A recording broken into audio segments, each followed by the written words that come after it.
Brian Canini has been a very productive cartoonist. Let's take a look at what he's been up to.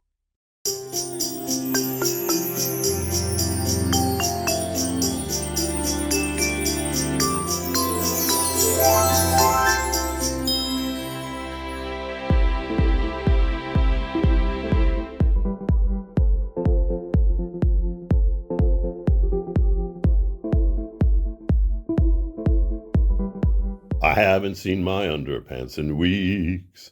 No, I haven't seen my underpants in weeks. Oh, I haven't seen my underpants. I haven't seen my underpants. I haven't seen my underpants in weeks. Yahoo!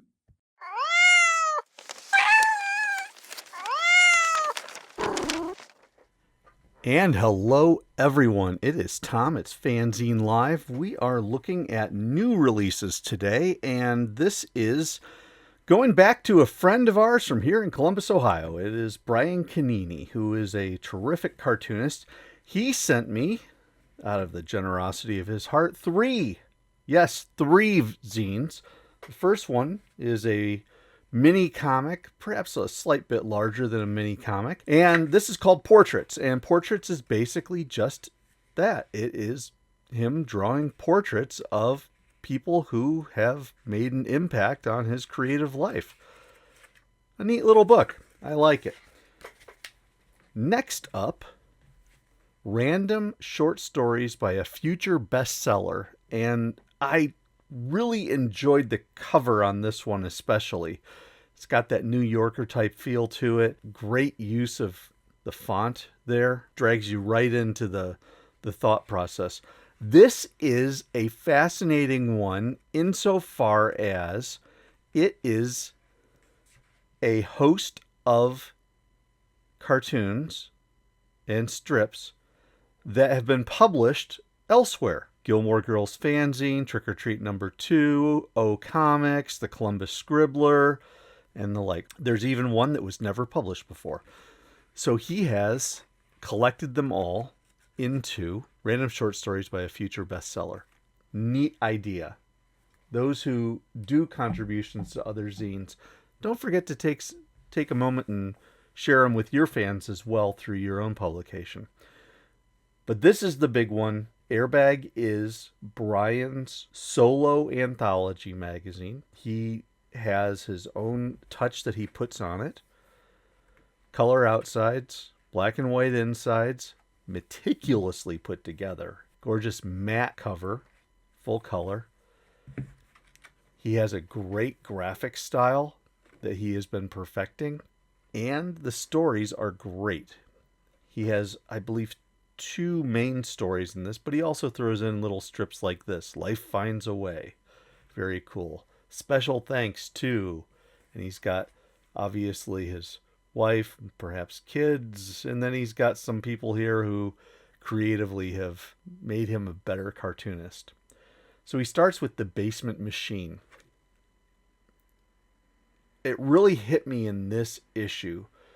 Brian has a way of taking the normal, dare I say mundane, and adding a twist to it that sends us deep into the supernatural. Great example here.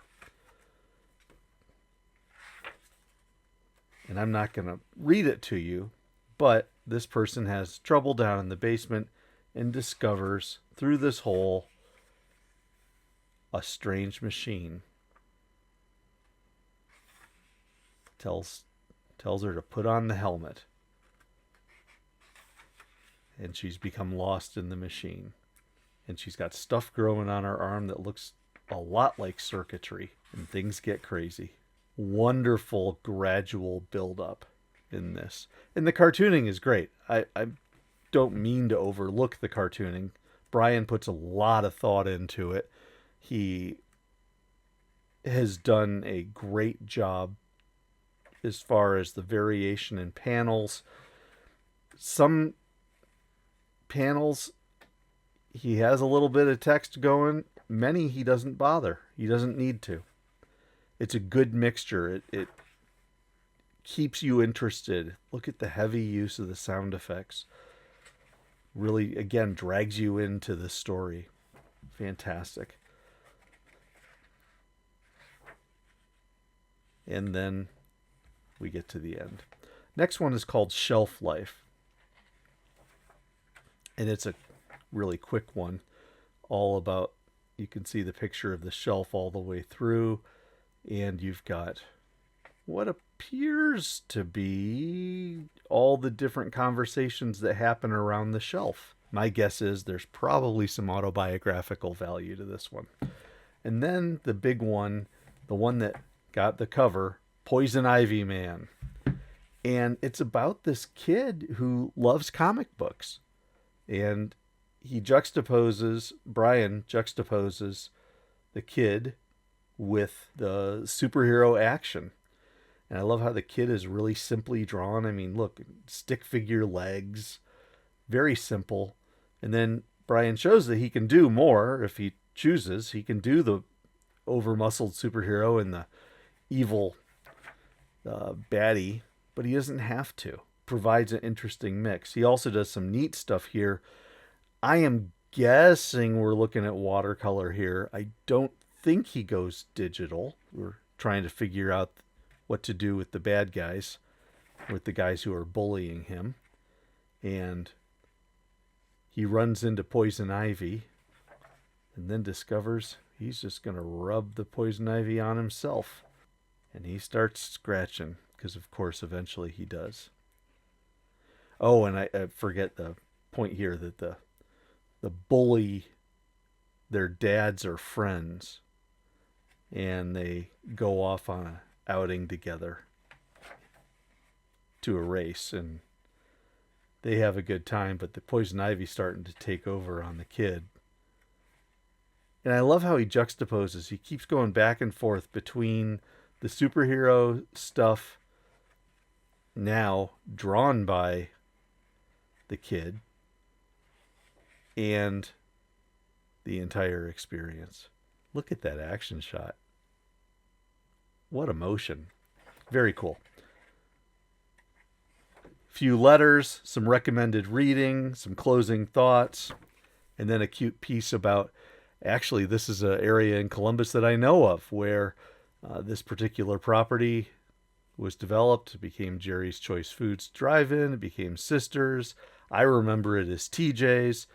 Then TJ's sold out. Chick-fil-A built theirs, but of course the sign was so iconic. Chick-fil-A said, yeah, we'll incorporate it into our own. And this apparently is how the future is going to look. Nice touch, Brian. So there we go. 3 great books by Brian Canini. Airbag, 4 random short stories by a future bestseller, and portraits.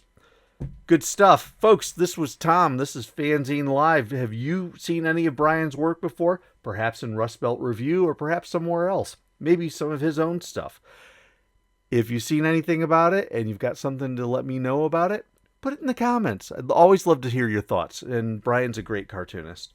So go ahead, leave a comment if you're so inclined. Otherwise, don't forget, like FANzine Live. Subscribe to FANzine Live on YouTube. And tell a friend, because we love to tell our friends about all the great cartooning that's happening here at FANzine Live. Thanks again for watching, everybody. This is Tom. I will catch you next time.